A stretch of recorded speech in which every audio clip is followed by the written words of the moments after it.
ఓకేనా? ప్రియమైన గ్రామస్తులారా,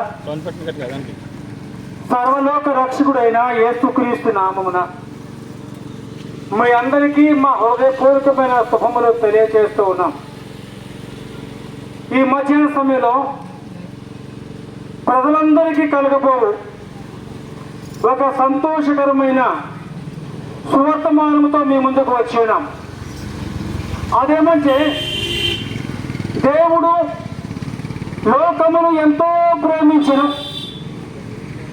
దేవుడు లోకములో ఉన్న మానవులను ఎంతగానో ప్రేమించాడని బైబిల్ గ్రంథము జ్ఞాపకం చేస్తోంది.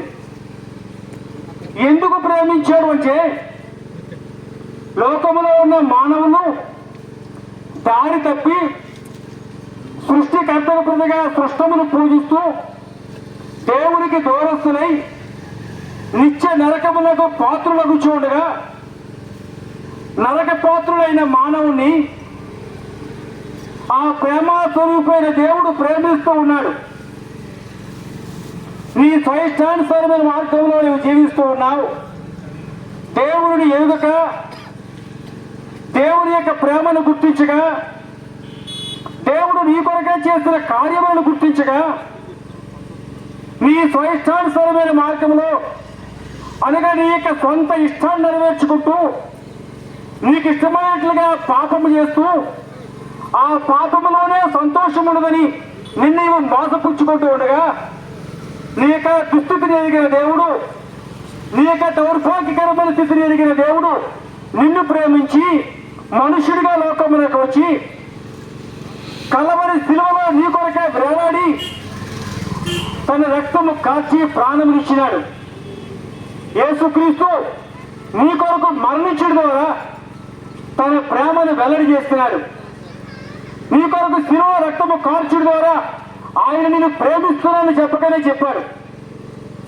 ఎందుకంటే రక్తము చిందింపకుండా పాప క్షమాపణ కలుగదని లేఖనము రాయబడింది కనుక, నీ పాపము క్షమించబడాలంటే, నీ పాపము క్షమించబడి నువ్వు మోక్షములో ప్రవేశించాలంటే నీవు యేసుక్రీస్తు యొక్క రక్తం నీకు అవసరమైంది.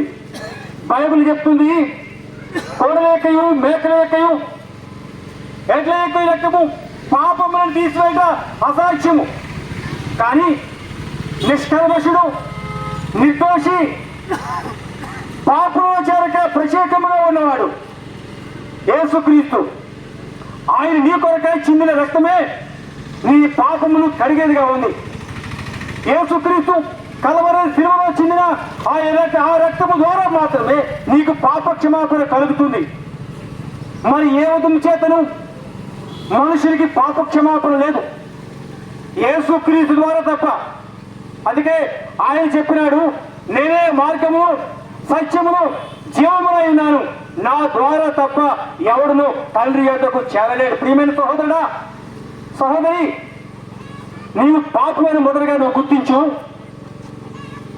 నీవు పాపములో మరణిస్తే నీకు నరకమునని గుర్తించు. నిన్ను పాపములను విడిపించడానికి,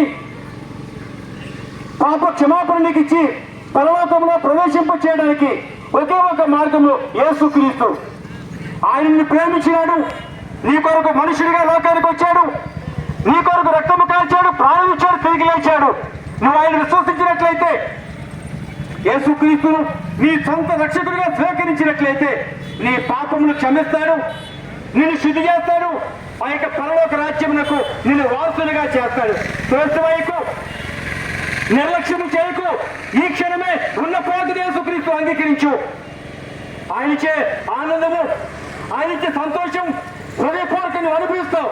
సహోదరుడా, త్వరవైకు యేసుని చేర్చుకో. ప్రభు యేసునందు విశ్వాసం ఉంచండి. అప్పుడు మీరు మీ ఇంటి వారు గొప్ప రక్షణ పొంది ప్రభునందు ఆనందించగలరు.